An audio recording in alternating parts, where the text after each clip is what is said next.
Hermanos, los invito una vez más a abrir sus Biblias en Daniel capítulo 9. Es el texto que estamos estudiando desde hace ya varias semanas y que yo espero concluir en el día de hoy, en la tarde de hoy.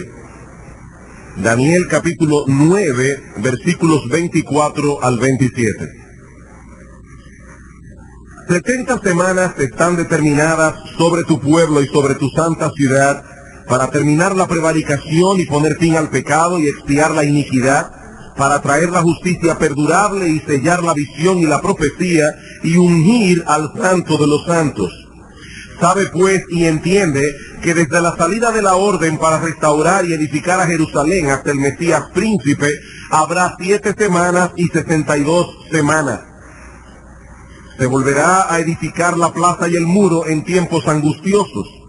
Y después de las 62 semanas se quitará la vida al Mesías, mas no por sí.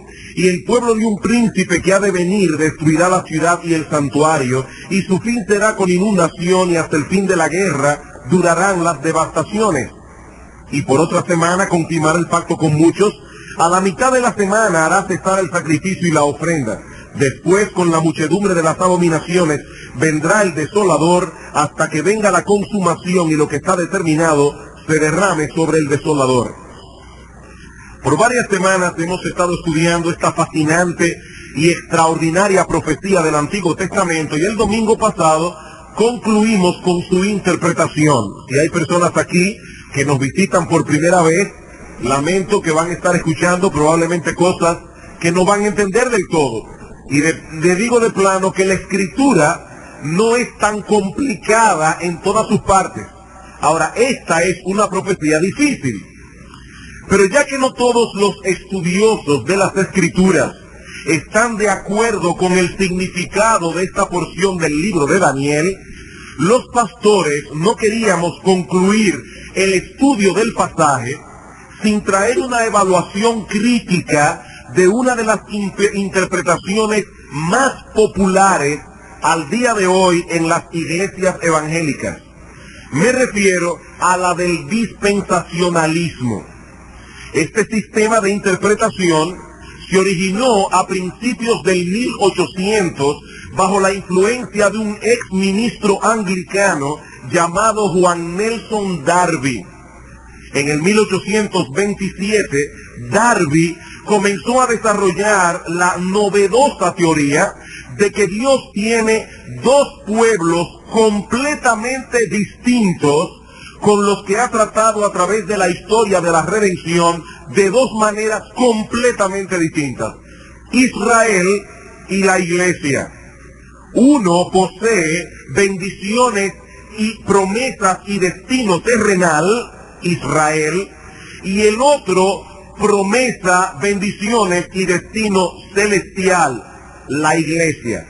Y en cierto modo, hermanos, podemos situar los orígenes del dispensacionalismo a partir del momento histórico cuando surge esta novedosa doctrina. A pesar de que este sistema de interpretación no se circunscribe únicamente al estudio de la escatología, es decir, al estudio de las últimas cosas, una de las características predominantes del dispensacionalismo es su marcado interés por esta área de la teología sistemática. En el 1831, Darby asistió al primer simposio profético de Powers Court, el cual ejerció una fuerte influencia sobre él, y en ese mismo año publicó algunos escritos sobre temas proféticos. Fue para esa misma fecha que Darby comenzó a desarrollar más a fondo otra teoría novedosa, que luego llegó a incorporar en su sistema, la de que nuestro Señor Jesucristo ha de regresar a la tierra en dos etapas. Una venida secreta inmediatamente antes de un tiempo de tribulación que, según los dispensacionalistas, durará 7 años, que de paso es otra teoría novedosa de ese sistema, y en la cual, o antes de la cual, la iglesia será arrebatada. Y la segunda etapa, una venida visible después de esa tribulación de 7 años. Ahora, hermanos, quiero dejar bien claro que la Biblia enseña en 1 Tesalonicenses, capítulo 4, versículos 13 en adelante, que la iglesia será arrebatada.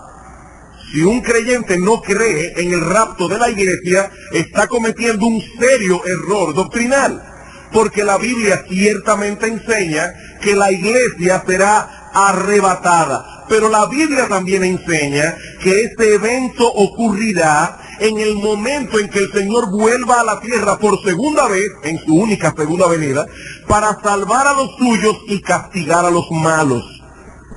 Y pueden ver esto en Mateo capítulo 24, versículos 29 al 31.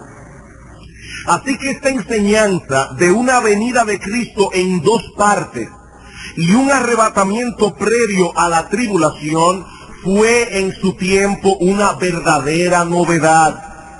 No obstante, esta doctrina y todo el andamiaje del sistema dispensacionalista se hicieron tremendamente populares en el siglo XX gracias, entre otras cosas, al impacto de la publicación de la Biblia anotada de Scofield en el 1909.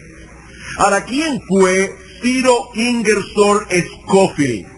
Un abogado y político que fue convertido por el Señor en el 1879 a los 36 años de edad, luego de una vida muy desordenada. Y luego, 3 años después, fue ordenado al ministerio. En algún punto de su vida, Scofield conoce a Juan Nelson Darby y se hace uno de sus más devotos seguidores. Aunque este hombre no tenía entrenamiento teológico formal, porque él lo que era un abogado y un político, decidió publicar una versión de la Biblia anotada con sus propios comentarios, que muchos tomaron como la interpretación correcta de la palabra de Dios porque los leían en su Biblia. De haber publicado Scofield sus notas en un libro aparte, muy probablemente no hubiesen tenido el impacto tan grande que tuvo esta Biblia anotada en el pueblo evangélico en general. Ahora, ¿cuál es la enseñanza esencial del dispensacionalismo y cómo interpretan ellos la profecía de las 70 semanas de Daniel? Bueno, antes de pasar a responder estas 2 preguntas, yo quisiera traer aquí, mis amados hermanos, una nota de cautela. Y solo el Señor sabe cómo he suplicado y aún he pedido a otros que oren para presentar esto con gracia. Hay muchos hombres de Dios que aman su palabra, que aman su obra y que son dispensacionalistas. Personalmente conozco, amo y respeto a pastores y maestros de esta escuela de interpretación, y a algunos de ellos les debo mucho. De hecho, inicié mi entrenamiento formal al ministerio en un seminario fundado por Scofield. Aunque debo decir, yo no soy tan viejo, yo estoy diciendo que lo fundó hace muchísimos años, y yo estudié después ahí. O sea que realmente le debo mucho a maestros y pastores dispensacionalistas. Y de paso, nosotros mismos en nuestros inicios éramos dispensacionalistas, por lo que no quisiera ofender a ninguno de nuestros hermanos, ya sea con mi enseñanza ni con mi actitud. Atacaremos con celo santo lo que entendemos que es un serio error doctrinal, pero no atacaremos sus personas. Las doctrinas sí, pero no sus personas, porque si así lo hiciéramos, pecaríamos contra Dios. Habiendo hecho esta advertencia o habiendo traído esta nota de cautela, veamos ahora en primer lugar las características esenciales del dispensacionalismo y luego veremos cómo interpretan ellos la profecía de las 70 semanas. El dispensacionalismo es básicamente un sistema de interpretación bíblico que divide el programa de Dios en la historia de la redención en 7 dispensaciones. Ellos definen dispensación como un periodo de tiempo durante el cual Dios obra de una manera distinta con la humanidad. Según ellos, 5 de esas dispensaciones han pasado ya. Ahora estamos viviendo en la 6ª y aún falta la 7ª dispensación, que será un reino terrenal de 1000 años inmediatamente después de la gran tribulación, tal como ellos la interpretan. Este sistema de interpretación posee 3 características fundamentales. Todo aquel que se adhiera a estas 3 características puede ser considerado con toda justicia un dispensacionalista. ¿Cuáles son? Bueno, en primer lugar, un estricto literalismo al manejar el lenguaje de las Escrituras. Un estricto literalismo al manejar el lenguaje de las Escrituras. En su libro Dispensacionalismo Hoy, Charles Ryrie menciona esto como una de las características sine qua non del dispensacionalismo. ¿Y qué es una característica sine qua non? Bueno, que sin esto no hay lo otro. Ahora quiero aclarar, porque voy a estar citando de vez en cuando a Ryrie, que Charles Ryrie no es Juan Carlos Ryle. Son 2 personas diferentes. Juan Carlos Ryle fue un gran siervo de Dios inglés del siglo antepasado, 1800 y tantos. Charles Ryrie es un teólogo dispensacionalista moderno, actual. ¿Qué dice él? La interpretación que es consistentemente literal o llana pone de manifiesto el método dispensacional de interpretar las Escrituras. Ahora, mis hermanos, nosotros creemos que la Biblia debe interpretarse literalmente. Que estemos claros en esto. Nosotros creemos que la Biblia debe interpretarse literalmente. No nos adherimos al método de interpretación alegórico. Hay algunas personas que leen la Biblia y, por ejemplo, leen que Daniel fue arrojado en un foso de leones y dicen, bueno, Daniel representa aquí. No, Daniel no representa nada. Daniel es Daniel, un hombre que se llamó Daniel y que lo echaron en un foso de leones, de animales de 4 patas que rugen y muerden. Nosotros creemos en el método literal de interpretación, pero noten que hablamos de un estricto literalismo. Al manejar el lenguaje de las Escrituras, debemos determinar su significado por la Escritura misma. En otras palabras, la Biblia se interpreta a sí misma. El problema del dispensacionalismo es que parte de una presuposición. Él asigna un significado a la palabra y para él ese es el único sentido normal que podemos darle. Por ejemplo, y aquí vamos a entrar en uno de los grandes problemas del dispensacionalismo. Según ellos, cuando la Biblia habla de Israel, siempre significa el pueblo que desciende de Abraham, el pueblo físico de Israel. Por lo tanto, cuando ellos leen una profecía que dice Israel, de inmediato arguyen que donde dice Israel debemos leer ese pueblo y no ninguna otra cosa. A eso nosotros respondemos que ciertamente donde dice Israel debemos leer Israel. Pero ¿cuál es el alcance de ese nombre? Se refiere únicamente y siempre a los descendientes físicos de Abraham y nada más. Yo creo que no. debemos darle a esa palabra el mismo significado que el Nuevo Testamento le atribuye. Pero eso lo veremos más ampliamente dentro de un momento.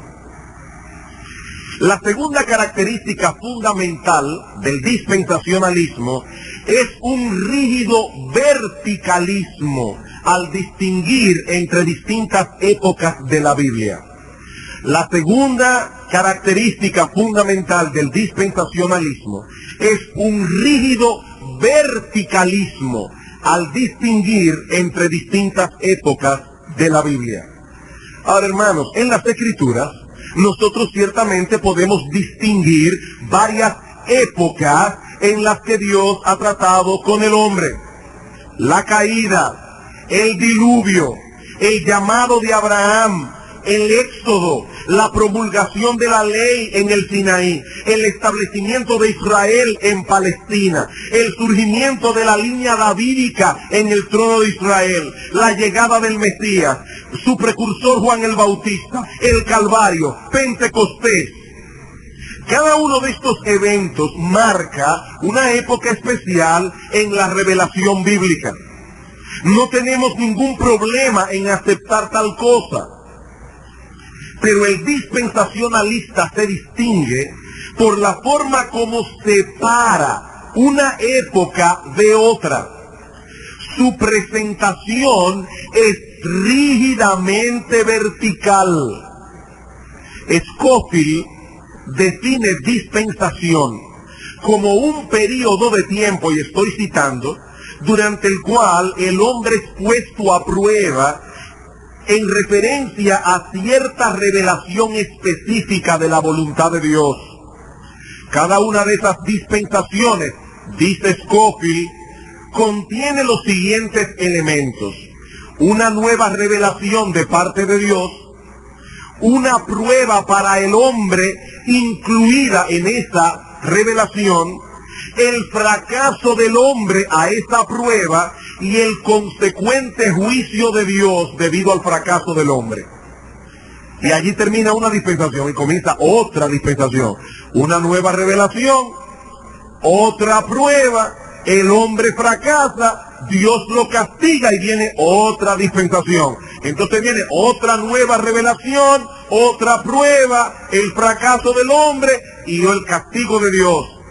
Y en cada una de esas dispensaciones, y esto es crucial, hermanos, en cada una de estas dispensaciones se anula la responsabilidad del hombre con respecto a la revelación anterior, a menos que esto sea ratificado en la nueva dispensación.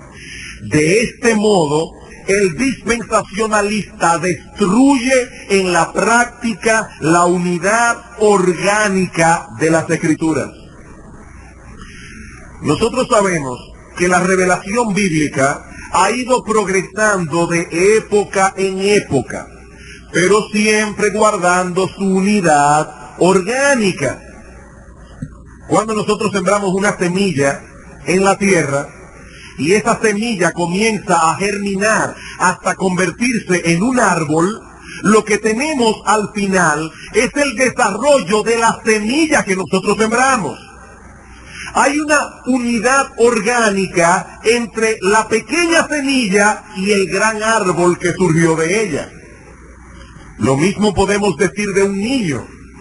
Un niño crece hasta llegar a ser un adulto, pero es el mismo ser humano.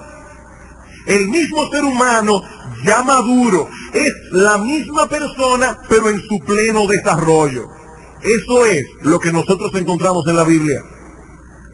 Por ejemplo, en Génesis capítulo 3, versículo 15, Dios promete a nuestros primeros padres que acaban de caer en pecado, un redentor que habría de redimir al hombre de todas las consecuencias de la caída. Pondré enemistad entre ti y la mujer, entre tu simiente y la simiente suya, esta te herirá en la cabeza, tú le herirás en el calcañar. Esa promesa evangélica, si podemos llamarle así, es la semilla que fue creciendo y creciendo hasta llegar a su plena madurez en el Evangelio revelado en su plenitud en la persona y la obra de Cristo. Vamos a Romanos capítulo 1 por un momento. Romanos capítulo 1, versículos 1 al 3.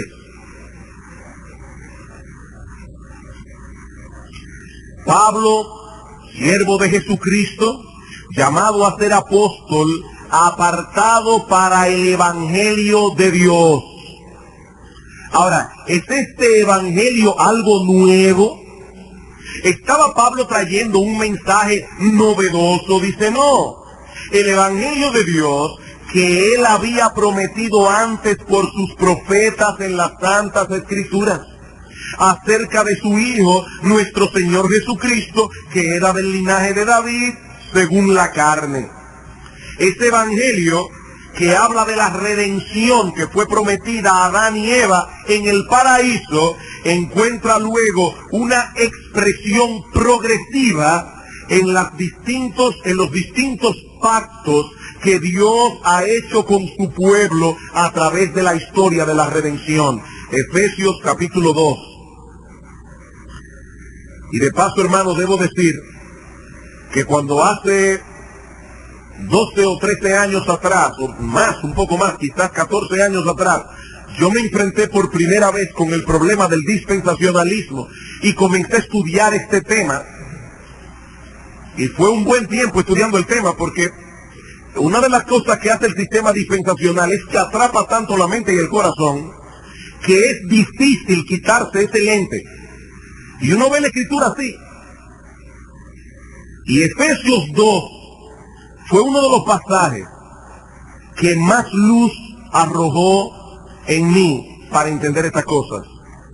Dice en Efesios capítulo 2, y aquí no tenemos el tiempo de estudiarlo a fondo, pero en el versículo 11 dice, por tanto, acordaos de que en otro tiempo, vosotros los gentiles en cuanto a la carne, erais llamados incircuncisión por la llamada circuncisión hecha con mano en la carne. En aquel tiempo estabais sin Cristo, alejados de la ciudadanía de Israel y ajenos a los pactos de la promesa, sin esperanza y sin Dios en el mundo. Pablo dice, Dios ha hecho varios pactos a lo largo de la historia, varios pactos. Y ustedes, los gentiles en cuanto a la carne, estaban lejos de eso. Ustedes no tenían nada que ver con eso, porque ustedes no pertenecían a la nación del pacto. Como vamos a ver más adelante, una de las cosas que dice Pablo en el capítulo 2 es que Dios derribó la pared intermedia de separación. Ya no hay separación entre judíos y gentiles, porque tanto el uno como el otro forman el pueblo del pacto en el Nuevo Testamento. Ahora, lo que quiero que noten, hermanos, es que Pablo habla allí de pactos en plural, pero girando todos alrededor de una promesa en singular. Los pactos de la promesa. ¿Y cuál es esa promesa? Bueno, no tenemos tiempo ahora, pero para aquellos que están tomando notas, les pido que luego busquen en sus casas Génesis capítulo 17, versículos 4 al 8, Génesis 17, 4 al 8, Éxodo capítulo 6, versículos 6 al 7, Segundo libro de Samuel, capítulo 7, versículo 14, Jeremías, capítulo 31, versículos 31 al 33, y Apocalipsis, capítulo 21, versículo 3. Y verán, allí se habla de diferentes pactos. El pacto mosaico, el pacto davídico, el nuevo pacto. Y en todos ellos la promesa, hay el pacto abrahámico en Génesis 17, la promesa es, yo seré su Dios y ellos serán mi pueblo. Continuamente Dios dice, voy a hacer un pacto con ustedes. Y recuerden, hermanos, que un pacto es una promesa a la que Dios interpone un juramento. Una promesa sin juramento no es pacto. Un pacto es una promesa jurada. como dice el autor de Hebreos, en Hebreos capítulo 6, versículo 12 en adelante, cuando habla del pacto que Dios hace con Abraham. Dice que Dios le promete algo, pero encima de la promesa jura, para que por dos cosas en las que es imposible que Dios mienta, tengamos un fortísimo consuelo nosotros que nos hemos asido a esa esperanza. Dios promete y jura, pero ¿qué es lo que promete en cada uno de estos pactos? Yo seré su Dios y ellos serán mi pueblo. Por eso en Apocalipsis capítulo 21, versículo 3, cuando llegamos al clímax de la historia redentora, ¿qué tenemos allí? Apocalipsis capítulo 21.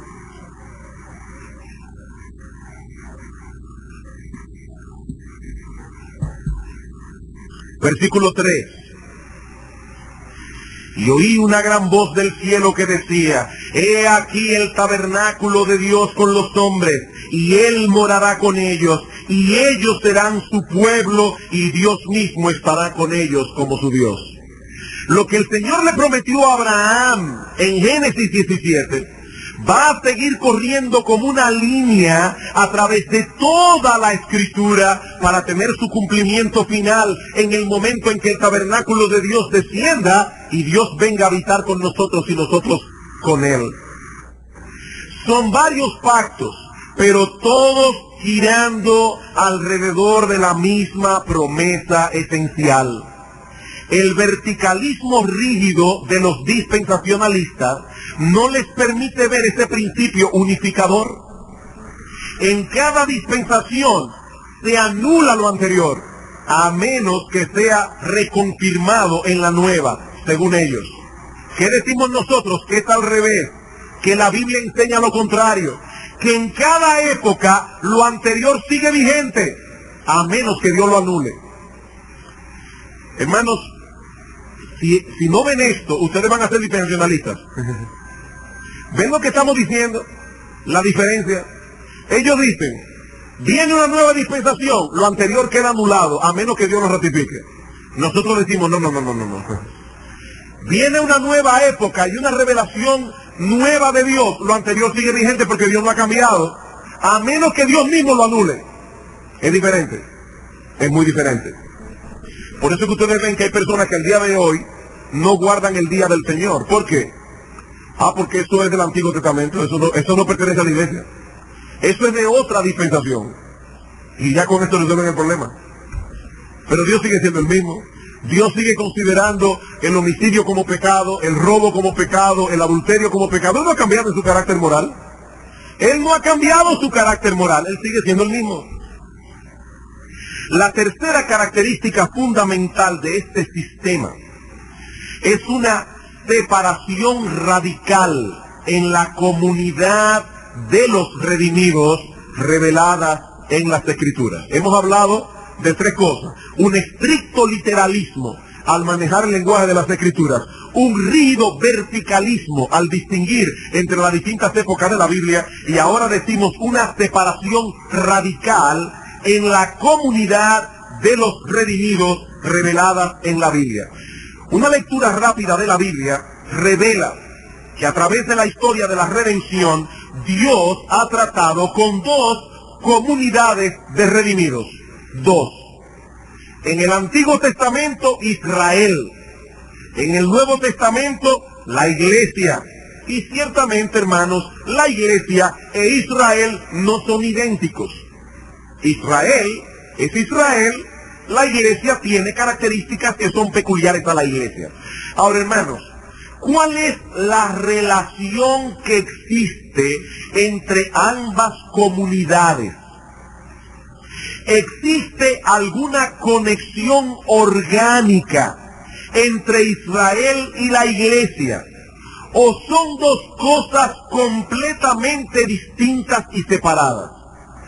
Los dispensacionalistas responden, son dos líneas paralelas que nunca se juntan, que permanecerán eternamente separadas la una de la otra. Como alguien ha dicho, la premisa básica del dispensacionalismo es que hay dos propósitos de Dios expresados en la formación de dos pueblos que mantienen sus distinciones a través de la eternidad. Sin ánimo de ser irreverente ni burlón, sino más bien ilustrativo, lo que estos hermanos están diciendo es que en la eternidad los judíos vivirán en su barrio y nosotros en el nuestro. Son dos cosas completamente diferentes.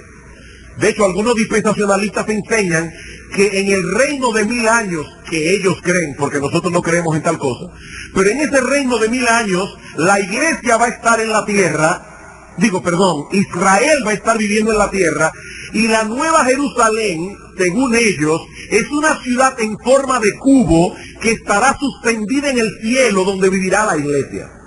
La iglesia en un lado, Israel en el otro.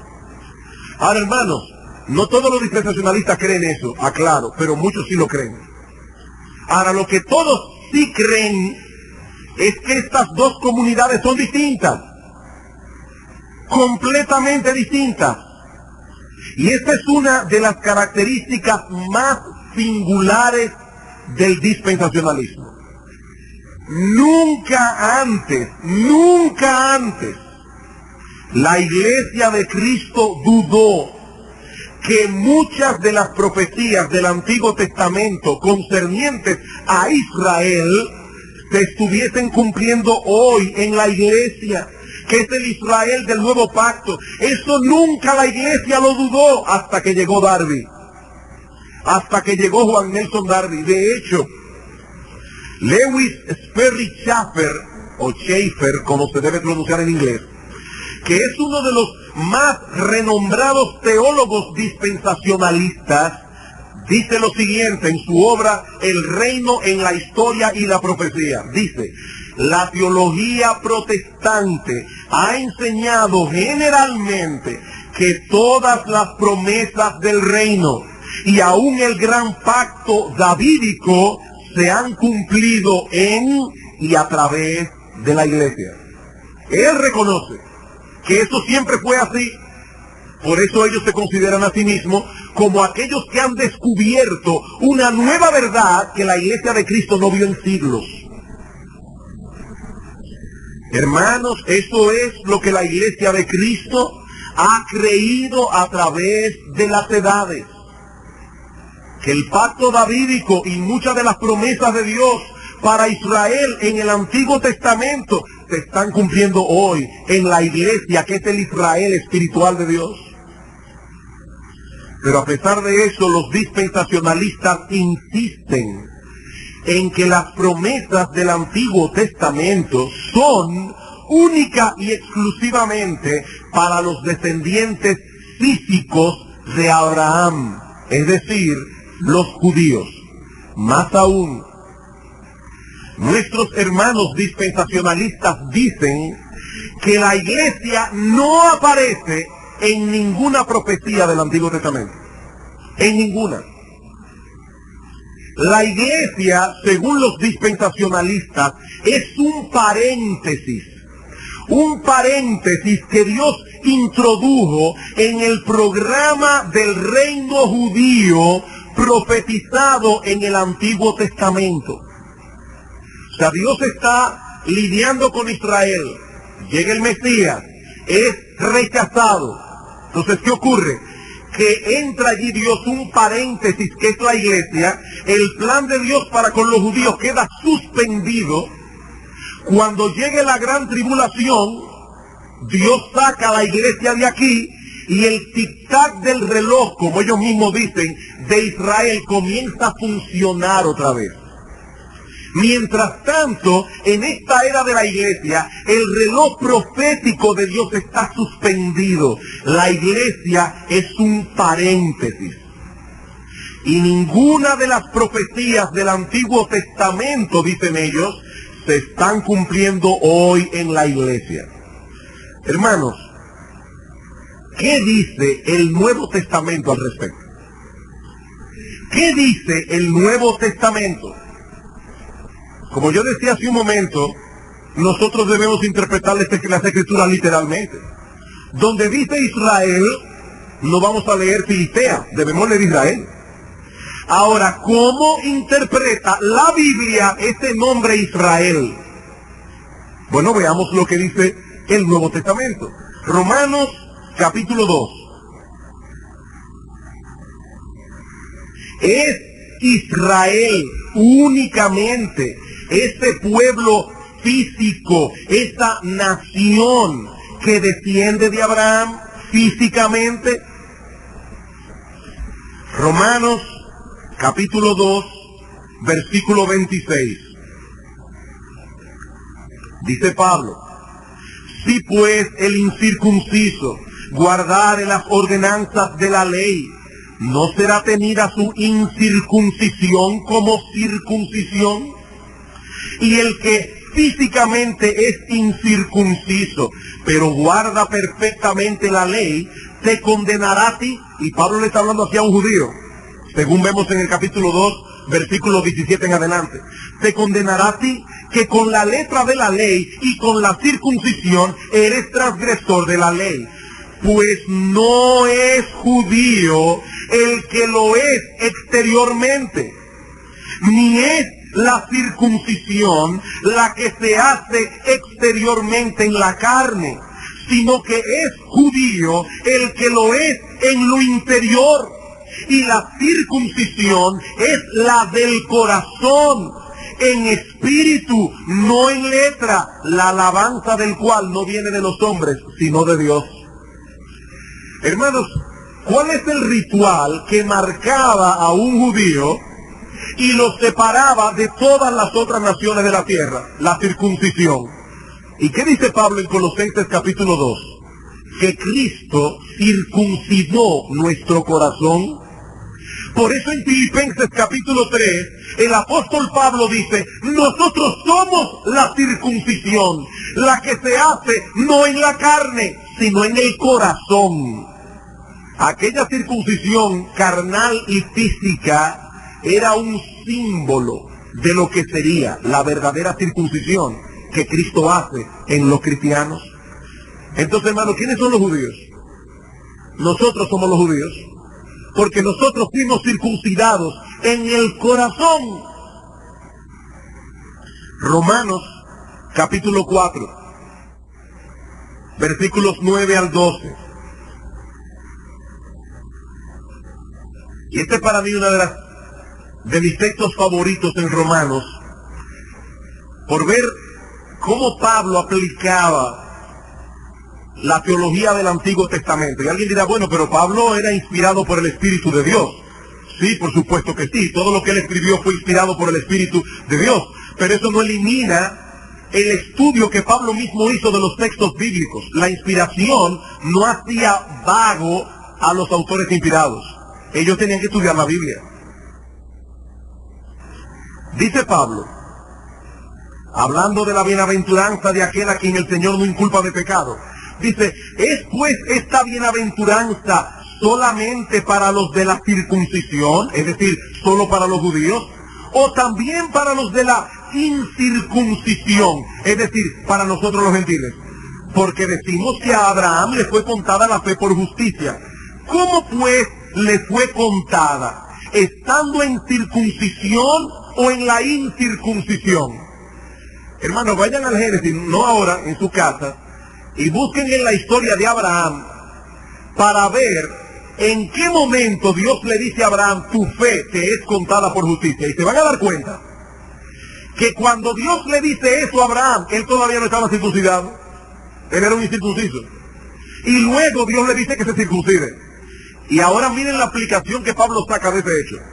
Dice: ¿cómo le fue contada a Abraham la fe por justicia? ¿Estando en la circuncisión o en la incircuncisión? Dice: no en la circuncisión, sino en la incircuncisión. Y recibió la circuncisión como señal, como sello de la justicia, de la fe que tuvo estando aún incircunciso, para que fuese padre de todos los creyentes no circuncidados, a fin de que también a ellos la fe les sea contada por justicia, y padre de la circuncisión para los que no solamente son de la circuncisión, sino que también siguen las pisadas de la fe que tuvo nuestro padre Abraham antes de ser circuncidado. ¿De quién es padre Abraham? De todos los gentiles que han creído en Cristo, aunque sean incircuncisos, y de todos los judíos que también han creído. Él es el padre de ellos, y por lo tanto, mis hermanos, nosotros somos hijos de Abraham, y por lo tanto, nosotros somos herederos de todas las promesas grandiosas que Dios le dio a los descendientes de Abraham en el Antiguo Testamento. Nosotros somos el Israel de Dios. Romanos capítulo 9.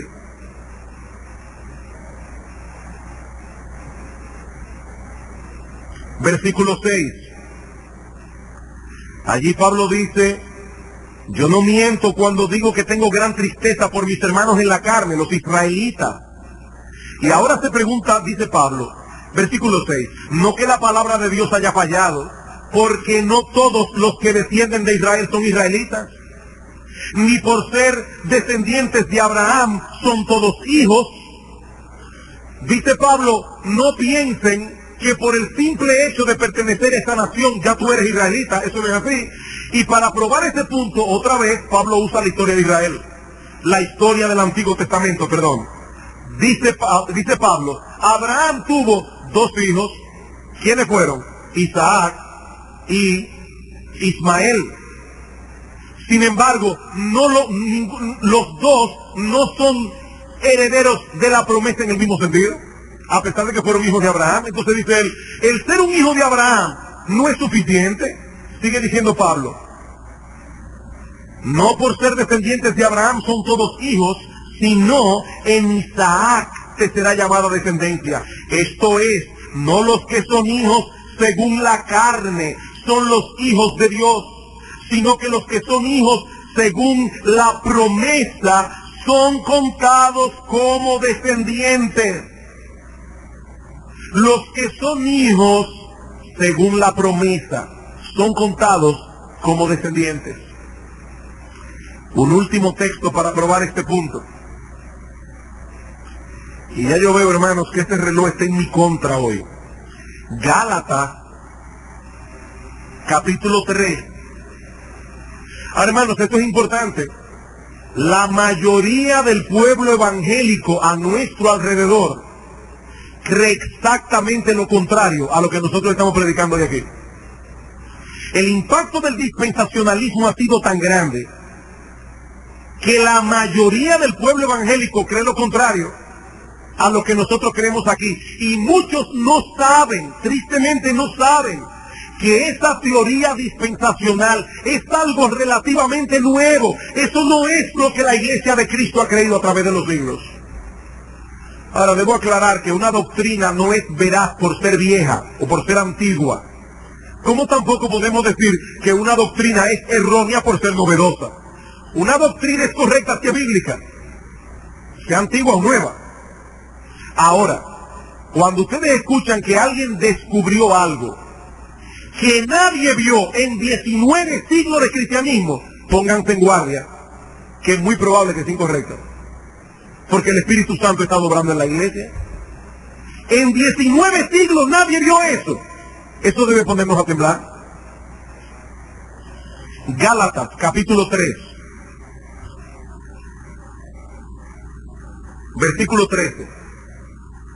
Dice Pablo, Cristo nos redimió de la maldición de la ley, hecho por nosotros maldición, porque está escrito, maldito todo el que es colgado en un madero, para que en Cristo Jesús la bendición de Abraham alcanzase a los gentiles, a fin de que por la fe recibiésemos la promesa del Espíritu.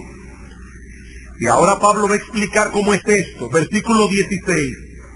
Ahora bien, a Abraham fueron hechas las promesas y a su simiente. No dice y a las simientes como si hablase de muchos, sino como de uno, y a tu simiente, la cual es Cristo. Dios le dio a Abraham varias promesas. En ti serán benditas todas las naciones de la tierra, esta tierra será tuya, varias promesas. Pero no solamente a él, sino también a su simiente. Ahora Pablo se pregunta, ¿y quién es esa simiente? Dice el Cristo. Cristo es su simiente. No los hijos físicos de Abraham, no. La simiente es Cristo. Bien, hermanos, vamos a seguir leyendo el versículo 25. Pero venida la fe, dice la ley, fue un ayo que nos llevó a Cristo. Venida la fe, ya no estamos bajo ayo, pues todos sois hijos de Dios por la fe en Cristo Jesús. Porque todos los que habéis sido bautizados en Cristo, de Cristo estáis revestidos. Ya no hay judío ni griego, no hay esclavo ni libre, no hay varón ni mujer, porque todos vosotros sois uno en Cristo Jesús. Y si vosotros sois de Cristo, ciertamente linaje, descendencia de Abraham sois y herederos según la promesa. ¿A quién fue dada la promesa? A Abraham y a su simiente. ¿Quién es su simiente? Cristo. ¿Y dónde estamos nosotros, hermanos, por la fe? En Cristo. Y por lo tanto nosotros somos esa simiente espiritual y herederos de Dios según las promesas.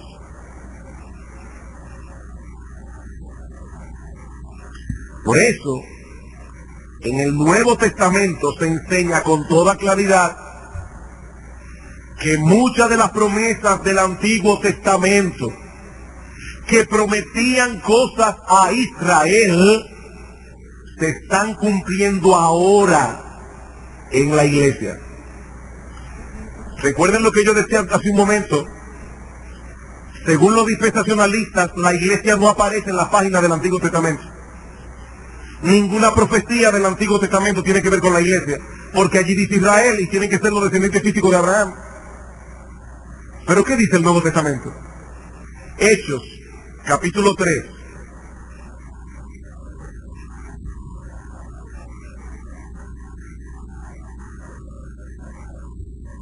Versículo 24. Y todos los profetas, desde Samuel en adelante, cuantos han hablado, también han anunciado estos días. Y él está hablando aquí después de Pentecostés, cuando ya la iglesia estaba funcionando y predicando. Dice, todos los profetas, ¿de qué hablaron? De estos días. Vamos una página atrás, en Hechos capítulo 2. Ustedes aquí todos conocen lo que pasó con la iglesia, cuando se inaugura la iglesia en el día de Pentecostés. El Espíritu Santo descendió, los apóstoles y los discípulos comenzaron a hablar en otras lenguas, etcétera, etcétera. Algunas personas que estaban allí dijeron, estos están borrachos. ¿Y qué dice el apóstol Pedro? Versículo 14. Entonces Pedro, poniéndose en pie con los 11, alzó la voz y les habló diciendo, varones judíos y todos los que habitáis en Jerusalén, esto sea notorio y oíd mis palabras, porque estos no están ebrios como vosotros suponéis, puesto que es la hora tercera del día. Los judíos comenzaban a contar a partir de las 6 de la mañana. Era que se contaba el tiempo. La tercera hora era las 9. Dice, ¿cómo ellos van a estar tomando todavía si son las 9 de la mañana? Hoy eso es posible. En aquella época eso era inconcebible. ¿Cómo lo explica Pedro? Mas esto es lo dicho por el profeta Joel. Y en los postreros días, dice Dios, derramaré mi espíritu sobre toda carne, y vuestros hijos y vuestras hijas. Y hermanos, todavía los dispensacionalistas insisten en que esta profecía no se ha cumplido. Que lo que ese texto dice es que lo que pasó en Pentecostés es una ilustración de lo que profetizó Joel. Entonces, eso no es lo que dice ahí. Ahí dice, esto es lo que profetizó Joel. Esto que usted es cumplimiento de lo que Joel profetizó. Y se está cumpliendo ahora en la iglesia. Hechos capítulo 15.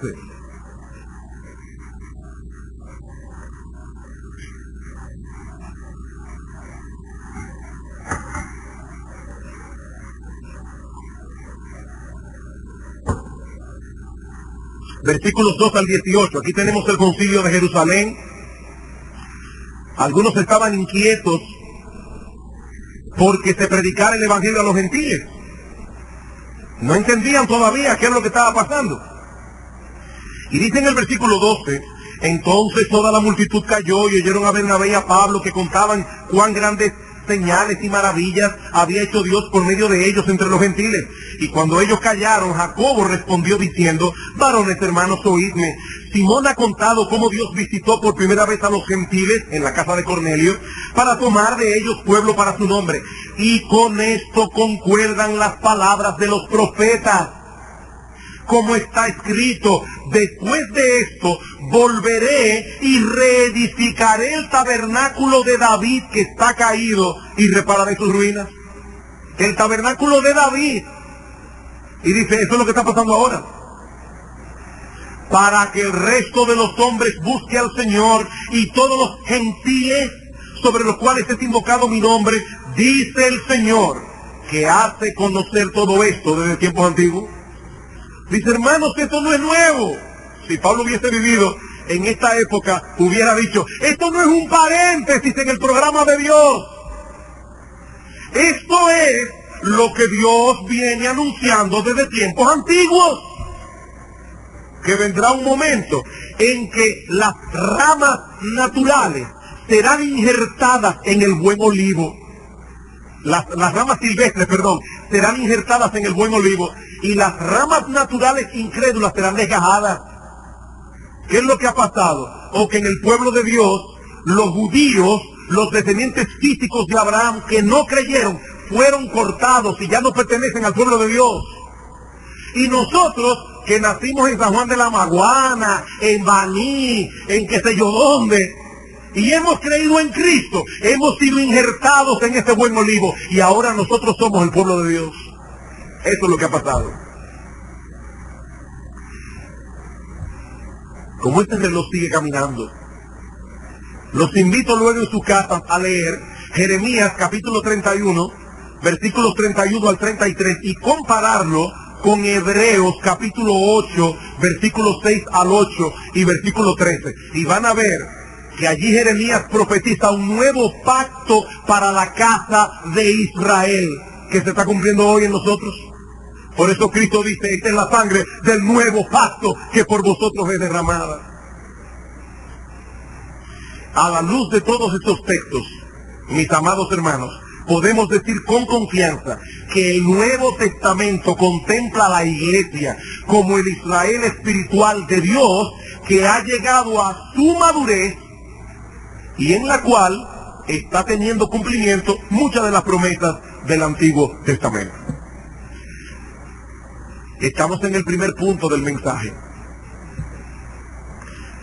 Ahora yo sé que hemos usado demasiado tiempo para explicar a grosso modo las creencias fundamentales del dispensacionalismo, pero eso era necesario para que ahora podamos entender por qué ellos interpretan la profecía de las 70 semanas de Daniel de la manera como lo hacen. Y voy a tratar ahora de ser bien breve.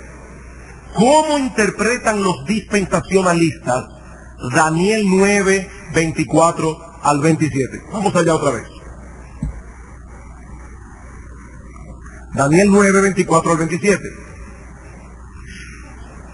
Al igual que nosotros, los dispensacionalistas entienden que Daniel está profetizando aquí la aparición del Mesías en el escenario de Israel 483 años después de la salida de la orden para restaurar y edificar Jerusalén.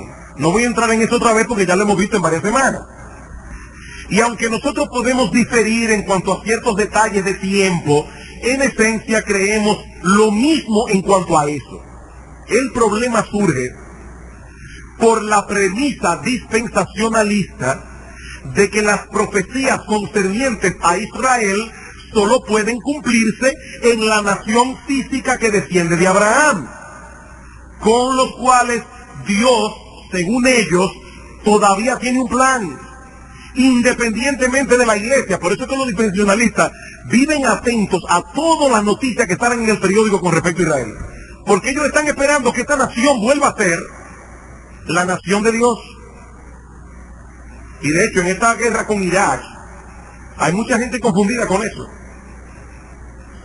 Y yo no digo esto por ser descendiente de palestinos, yo digo esto por ser bíblico. Israel ya no es la nación de Dios, hermanos. Ellos perdieron ese privilegio. Y Dios ya no tiene ningún plan con Israel especial, en una forma especial, a diferencia de ninguna otra nación de la tierra. Nosotros debemos orar por Israel, debemos amar a los judíos, debemos procurar la salvación de ellos, pero ellos perdieron su privilegio. La iglesia es el Israel espiritual de Dios, pero eso no es lo que nuestros hermanos creen. Ellos creen que en algún punto del futuro la iglesia será arrebatada, el tic-tac del reloj profético comenzará a correr otra vez y Dios reanudará el plan que dejó en suspenso con respecto a Israel. Y entonces, dicen ellos, se cumplirán estas 70 semanas de la que habla Daniel. Según ellos, 69 ya se cumplieron, pero falta una, según ellos. ¿Cuál? La de la gran tribulación, que es cuando el tic-tac del reloj comienza a correr de nuevo. Esa percepción que los dispensacionalistas hacen a priori los obliga a introducir un paréntesis entre la semana 69 y la semana 70. Un paréntesis que lleva ya casi 2000 años. Eso, por supuesto, afecta considerablemente su interpretación del pasaje. Por ejemplo, Daniel 9:24 dice: 70 semanas están determinadas sobre tu pueblo y sobre tu santa ciudad. ¿Y qué va a pasar en esas 70 semanas? Dice: terminar la prevaricación, poner fin al pecado, expiar la iniquidad, traer la justicia perdurable, sellar la visión y la profecía y ungir al santo de los santos. Ya nosotros estudiamos este pasaje y vimos cómo Cristo cumple estas cosas. Pero allí dice que esto va a pasar en las 70 semanas. Si estas 6 cosas ya se cumplieron, todo el andamiaje dispensacional se destruye. ¿No es así? Si ya estas cosas se cumplieron, estas 70 semanas ya pasaron y ya las 70 semanas que estaban determinadas para Israel se cumplieron. Ellos no pueden aceptar eso. ¿Y qué hacen? Introducen un paréntesis en la mitad del versículo. Ellos dicen: 70 semanas están determinadas sobre tu pueblo y sobre tu santa ciudad, para terminar la prevaricación, poner fin al pecado, expiar la iniquidad. Ellos dicen: eso ya se cumplió cuando Cristo muere en la cruz. Pero traer la justicia perdurable, sellar la visión y la profecía y ungir al santo de los santos, no, eso se cumplirá en la tribulación. Eso no se ha cumplido. Hermano, yo creo artificioso introducir allí un paréntesis de 2000 años. Porque él está diciendo simplemente: hay 6 cosas aquí. Yo no veo ese paréntesis en ese texto. Ellos tienen que hacer esto para justificar el paréntesis de tiempo entre la semana 69 y la semana 70. Por otro lado, cuando dice en el versículo 26 que el Mesías será cortado, ellos dicen: eso no ocurre en la semana número 70, aunque sí ocurre después de la número 69. Pero como hay un paréntesis, esto ocurre después de la 69, pero no en la 70, por el paréntesis que hemos mencionado ya. En ese mismo versículo 26, se habla del pueblo de un príncipe que ha de venir, que destruirá Jerusalén. ¿Cómo lo interpretamos nosotros? Bueno, ese príncipe Tito es general romano, que en el año 70 destruye Jerusalén. ¿Cómo lo interpretan ellos? Casi igual. Casi igual. Ellos dicen: El pueblo son los romanos. Y la destrucción de la que se habla allí es la del año 70 después de Cristo. La que Tito llevó a cabo. En eso estamos de acuerdo. Pero ese príncipe no es Tito, es el anticristo. Y luego van a ver ahora mismo por qué razón ellos hacen esta diferencia. Dice, versículo 26.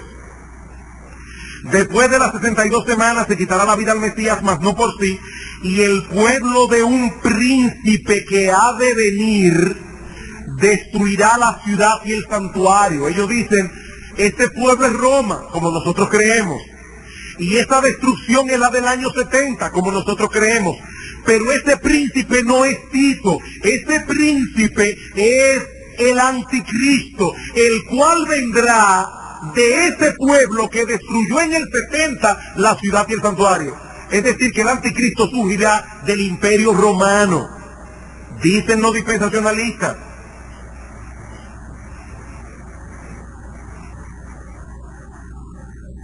Eso les permite usar a ese anticristo futuro como el sujeto de la oración en el versículo 27. Versículo 27. Y por otra semana confirmará el pacto con muchos. A la mitad de la semana hará cesar el sacrificio y la ofrenda. Ustedes recordarán que yo les decía, el Señor viene, se presenta públicamente en Israel 483 años después de que saliera la orden para edificar y restaurar Jerusalén, tal como se profetiza aquí. Y a la mitad de la semana el Señor muere y con su muerte hace cesar el sacrificio y la ofrenda. Ellos dicen, no. El que confirma el pacto con muchos y hace cesar el sacrificio es el anticristo. Del versículo 26, ese príncipe del que habla el versículo 26. Según ellos, la semana 70 va a comenzar con el arrebatamiento de la iglesia. Dios saca a la iglesia de este mundo y entonces Dios comienza a tratar de nuevo con Israel por 7 años. Allí surge el anticristo, el cual hace un pacto con los judíos prometiéndoles paz. En ese tiempo de paz, los judíos reedifican el templo en Jerusalén, el de Salomón, y comienzan a sacrificar otra vez. Pero a la mitad de la semana, es decir, a la mitad de la tribulación, a los 3 años y medio, el anticristo rompe el pacto de paz, persigue a los judíos y hace cesar el sacrificio y la ofrenda. Hermanos, yo espero que no se me pierdan. ¿Entendieron cómo ellos interpretan esto? Es muy diferente a como nosotros lo interpretamos. Para nosotros las 70 semanas ya se cumplieron. Ellos dicen que eso en el futuro. Bien. ¿Cuáles problemas encontramos con esta interpretación dispensacionalista del texto? En primer lugar, que no hay necesidad de introducir ningún paréntesis de tiempo en el desglose de esta semana. Como hemos visto ya, estos 490 años que estaban determinados sobre Israel se dividen en 3 periodos porque cada uno de ellos tiene características particulares, pero son periodos sucesivos. Después de las primeras 7 semanas, 49 años, le siguen las siguientes 62. Y luego de esas 62, le sigue la otra. Este paréntesis tiene que ser introducido por nuestros hermanos para que encaje con su sistema. No porque el texto lo enseñe o lo sugiera. Yo repito, hermanos, las 6 cosas que el Mesías vino a hacer y que se mencionan en el versículo 24 ya se cumplieron. Y por lo tanto, las 70 semanas se cumplieron también. Por otra parte, según el esquema dispensacionalista, como la semana 70 solo tiene que ver con la nación de Israel. El arrebatamiento de la iglesia debe ocurrir antes del inicio de esta semana. Esto quiere decir que la iglesia nunca se topará con las actividades del anticristo. ¿Verdad que sí? Primero viene el arrebatamiento, surge el anticristo, hace un pacto con Israel, etcétera, etcétera. Eso no es lo que enseña la Biblia. Eso no es lo que enseña la Biblia. Claramente no es. Segunda a Tesalonicenses, capítulo 2.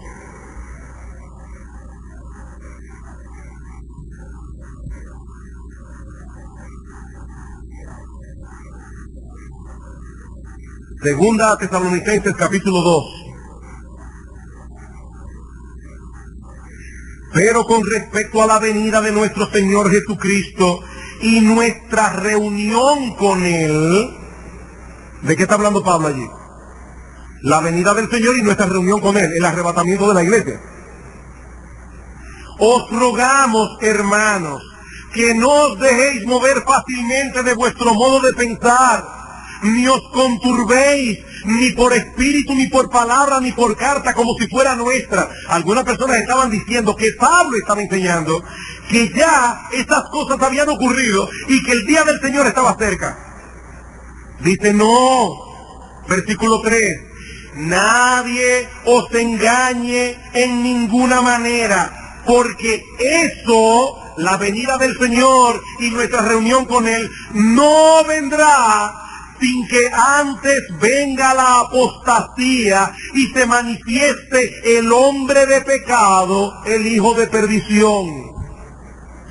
Pablo está diciendo, hermanos, ustedes saben lo que yo les enseñé al respecto. Eso no ha sucedido todavía, porque primero tiene que venir una apostasía general y tiene que manifestarse el anticristo, que es el hombre de pecado, que de paso los dispensacionalistas lo interpretan igual que nosotros. O sea, ellos creen que ese hombre de pecado es el anticristo. ¿Y qué dice Pablo aquí? Eso no pasará, el arrebatamiento de la iglesia no pasará hasta que eso ocurra. Y eso no ha ocurrido todavía.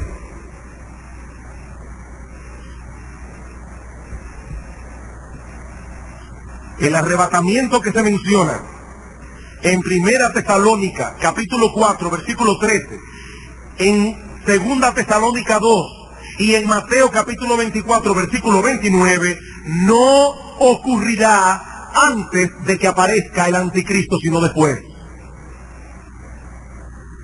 ¿Cuándo? En el momento en que Cristo vuelve en gloria.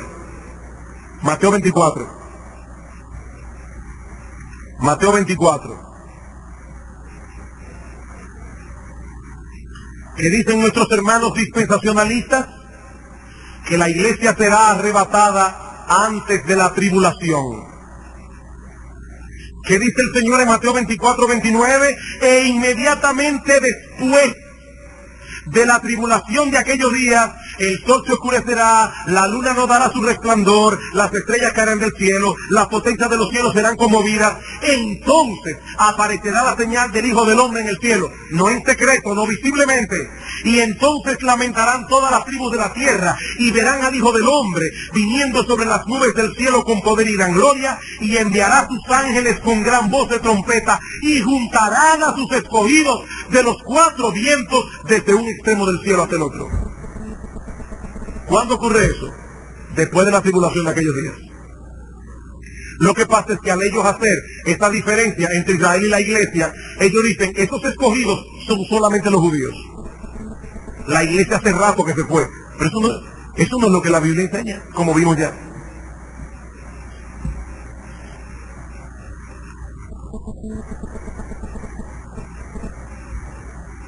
Déjeme concluir. Voy a tener que saltar otro argumento. Hermanos, ¿qué es lo que enseña Daniel 9, 24 al 27? Allí se profetizan básicamente cuatro cosas en ese pasaje, resumiendo, porque si lo dejo así, con todas estas diferencias de interpretación, se van a volver un mangú en buen dominicano. ¿Qué es lo que enseña este texto? 4 cosas. En primer lugar, el regreso de los cautivos y la restauración de Jerusalén. En segundo lugar, la aparición del Mesías en el escenario de Israel, 483 años después de la salida de la orden para restaurar y edificar a Jerusalén. En tercer lugar, el rechazo y muerte del Mesías, lo que trae como resultado, en cuarto lugar, la destrucción de Jerusalén. Eso es lo que se profetiza aquí. ¿Cómo se cumplieron estas cosas en este lapso de tiempo de 490 años? En 3 periodos de tiempo consecutivos. El primero de 49 semanas, es decir, de 7 semanas, 49 años, durante los cuales Jerusalén fue restaurada con su plaza y su muro en tiempos angustiosos, como dice el versículo 25. Inmediatamente después comienza otro periodo de 434 años que corresponden al periodo intertestamentario, al final de los cuales aparece el Mesías en el escenario público de Israel, cuando Juan el Bautista lo bautiza y Cristo comienza su ministerio.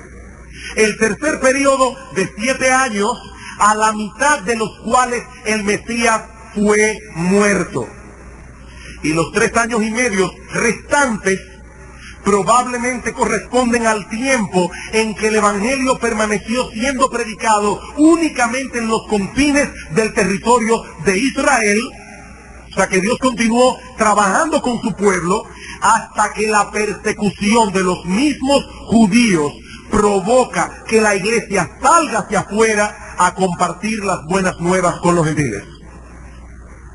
El último evento mencionado en la profecía, la destrucción de Jerusalén en el año 70 después de Cristo, aunque no ocurrió dentro de este periodo de tiempo de 490 años, se encuentra íntimamente relacionado con lo que ocurrió a la mitad de la semana 70 cuando Cristo fue crucificado.